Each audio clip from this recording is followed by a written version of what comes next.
Yes, you will see attached to the discussion item a statement from the Council of Great City Schools, which basically calls out how horrific it is that our government is separating children from their families. And so it's my request that we consider preparing a resolution taking a similar position.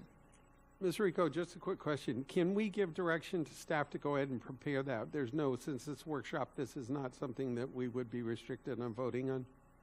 You can't take a vote on it now, but we can give direction to go ahead and bring it forward. Direction okay. to Ms. Whitfield and then Mrs. Brill. I just wanted to bring up that I just got an update on my phone that it has been ended, the separation. So I don't know if it's still appropriate. However, I appreciate Dr. Robinson bringing this up because this has been something that's been weighing heavily on me as well.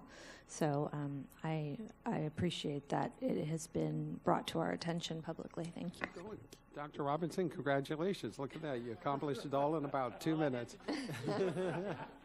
Mrs. Brill. Thank you. And I don't see any harm in still making the statement. I think it's important. And I did see and also listen to an update. And there are still other issues that are involved having to do with the amount of time that the families are going to be kept together in detention centers. So it isn't over by far.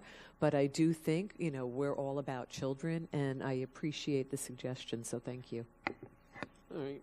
If there's Mrs. Rico. No, I just wanted to make sure it was clear. You'll still have to come back and vote on this on July 18th.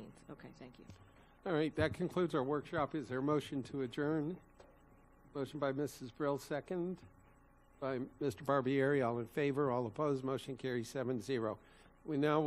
We have 2 attorney-client sessions that will be closed. So, Ms. Rico. Thank you. There are 2 attorney-client